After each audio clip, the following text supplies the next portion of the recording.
verse 16. Actually 15. I do not pray that thou should take them out of the world, but thou should keep them from the evil one. They are not of the world, even as I am not of the world.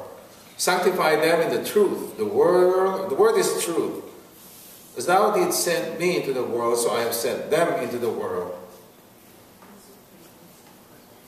And for this sake I consecrate myself, that they also may be consecrated in truth. We have many Christian songs that say, we as Christians have been set apart. We have been set apart. We've been delivered.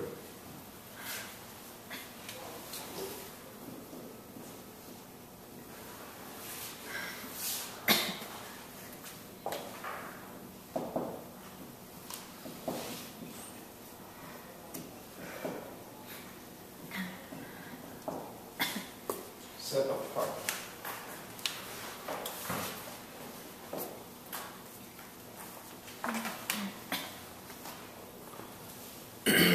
We know that for a fact that Jesus will deliver us where we will see Him face to face.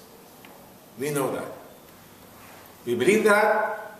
Faith and reason. Faith and reason.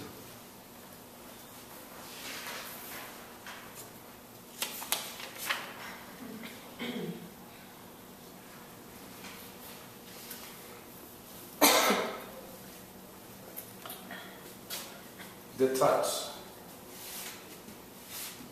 Trust only in God.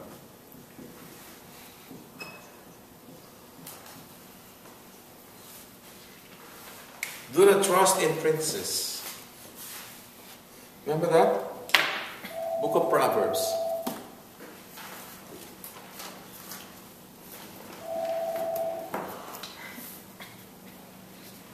Book of Proverbs chapter 2.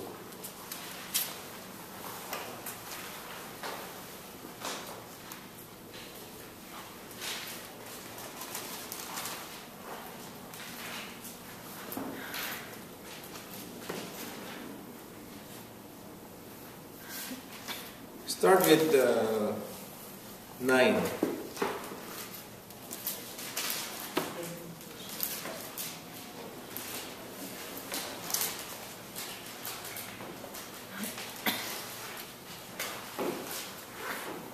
Nine to 15.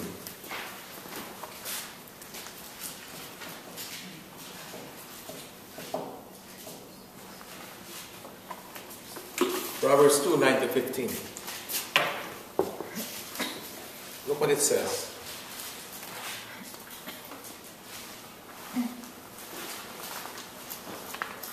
Then you will understand righteousness and justice, and equity, every good path.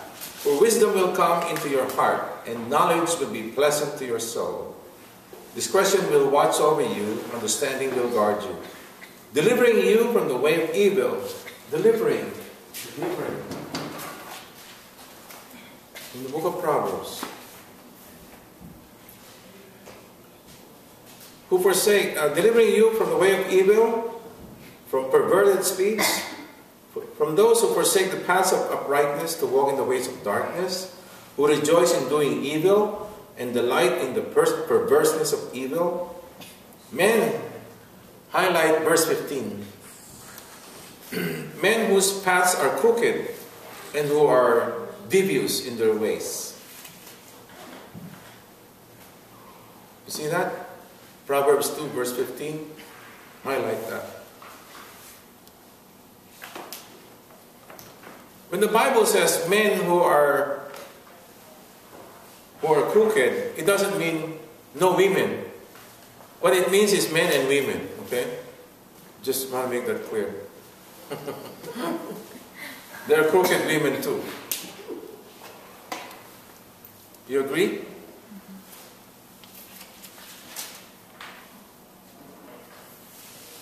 You know the story, there's some evil, there's wickedness, there's perversion, selfishness, and all those negative things.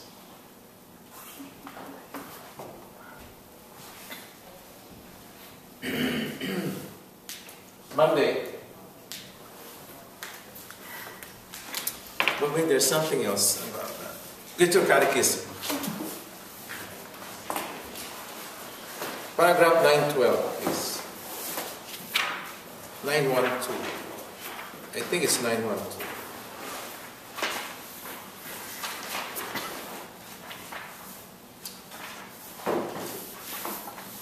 Remember, we're talking here about whose image do you see in the coin? Remember that he was being trapped. Jesus was being trapped by the Pharisees. Look at have you realized what the trap was? This was the trap. They were asking Jesus, is it lawful to pay taxes to the emperor? If Jesus says yes, what will happen? The Hebrews will get mad at him, right? The Jews will get mad at him. You see, he's a friend of Rome. If Jesus says no, then he'll be reported to the Roman authorities. He is instigating rebellion. He is instigating that we don't pay taxes.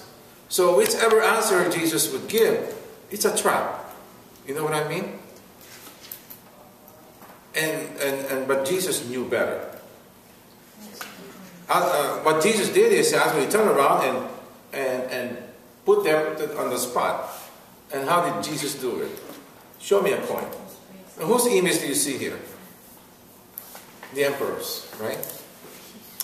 Okay, gave to Rome what belongs to the emperor, and give to God what belongs to God. Think about it. What belongs to the emperor? Material. Just that little coin. What about his palace? God gave him that. The horses? God gave him that. The army? God gave him that. He doesn't know. I like that. Did you hear what he said? Everything. Whether you like the mayor of Belleville or not. Yep. Well, whether or not. God allowed him to assume the position here. God allowed it to happen. And because allowed it to happen, we owe loyalty, obedience to that person. Again, out of love of God. Now let us see paragraph 912 of CCC.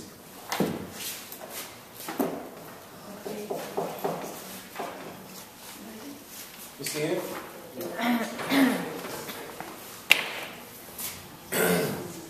The faithful should distinguish carefully between the rights and the duties which they have as belonging to the church and those which fall to them as members of the human society. They will strive to unite the two harmoniously, remembering in every temporal affair that they are to be guided by Christian conscience, since no human activity, even of the temporal order, can be withdrawn from God's omission. That should be highlighted.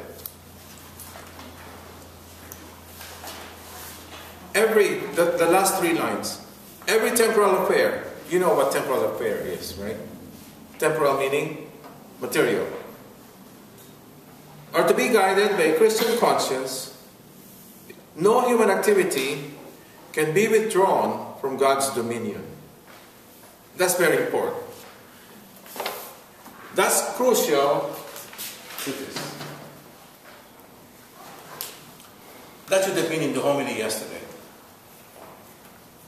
Should have been in the homily. All who heard Mass yesterday should have heard that. No human activity can be withdrawn from God's dominion. What do we make of this? God allowed the emperor to hold on to power. God allowed the emperor to mint those coins. Is there anything that you own now that have not been given to you by God? Think about it. Is there anything you possess now that have not been given to you by God? Even the very clothes you're wearing. Do you understand? So what do we make of that now? Give to God what is God's. And everything belongs to Him. Everything. Did you see that angle of the gospel? Everything belongs to Him. But again, the Catechism tells us, while we obey civilian authorities, while we obey these politicians, these elected officials, we owe them obedience too, and some loyalty. But our number one loyalty should be to God. You understand? Our loyalty to these elected officials include God's dominion. So God's dominion covers everything. So when God says, give to God what is God's, what He means is everything to Him. Think about it. Everything has been given by God. Just like, how many priests are there? Do you know how many priests are there in the church? One. Very good. You just came from Rome. There's actually only one priest. All these men in black you see around, with white stuff here, their being priest is under the priesthood of Jesus Christ. There's only one priest, real priest. Priest and king. That's Jesus Christ. Understand? All of them are acting for Jesus. So they do. Monday, bigger barns. The scoreboard of life. What is the one thing that you like to do most? Sleeping. She likes to sleep. And there's only 6-hour time difference. It's no big deal. Let me see. It's only 2 o'clock in the morning in Rome.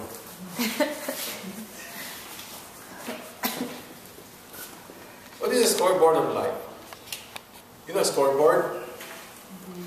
Okay, sleeping. What else do we want to do? Yes, eat. Did you hear him? Eat, drink, be merry. This is the usual, right? The usual thing that people say. Yeah. God, I have everything. I have all that I need. You know, people, those billionaires, even if they don't work anymore until they die, they will never run out of money. So they can eat, they can drink, they can be merry. That has something to do with the gospel. And what is the scoreboard of life? God will ask for an accounting of the things we did in life. It's an accounting. Accounting of deeds.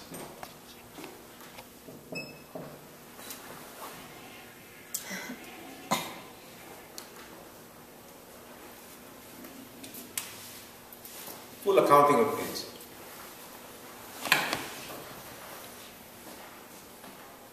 I went to Mass every day. I went to confession very often. But I cheated on my spouse. You understand? Accounting. The balance. I like number 2. You know the story here. I won't even tell you anymore, right? So much harvest. One pit into the barn, and he wanted to make a bigger barn. And this guy, God calls him a rich fool.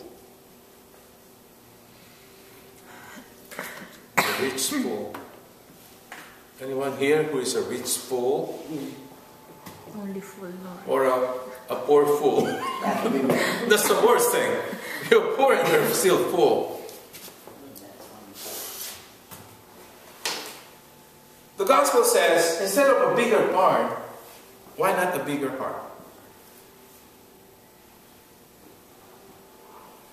The gospel on Sunday talks about, again, the Pharisees talking to Jesus, and one of the Pharisees approached Jesus and says, what is the greatest commandment? What's the gospel on Sunday, this coming Sunday? Again, the Pharisees. So they wanted to test him. They always want to put him to the test. Wouldn't a bigger heart be a whole lot better than a bigger barn? Do you agree? And what does it mean, a bigger heart? If your heart becomes big, that's not good. You need a pacemaker. What are we talking about here? Like a selfless love. Yes. She's so bright. Oh, Saint Anne. So, remember self-gifting? Did I mention that to you before?